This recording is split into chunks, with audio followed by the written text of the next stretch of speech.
Taking up a resolution tomorrow that would change the speed limit along several streets in the metro. Our Johan Marin explains what these changes could be.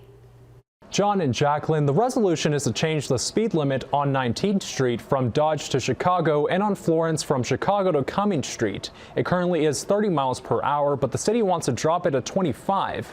This street runs straight through Creighton University's campus. I spoke to City Public Works Director Austin Rouser today. He explained the reason for the change is because they're noticing more foot traffic along the street. Now, I also talked to a nonprofit. Their mission is to help make streets safer for pedestrians. They tell me the death rate in 30 miles per hour zones for pedestrians is 2.5 times more than the rate at 25. To me, it makes sense to reduce from 30 to 25.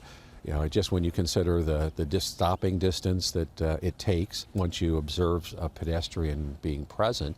And, it puts pedestrians much less at risk. And the same resolution is a speed limit change on 156 from Pacific to West Dodge. The city wants to change the speed limit from 40 to 45 miles per hour there.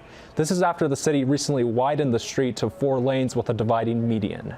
On your side, in the newsroom, Johan Marin, 6 News.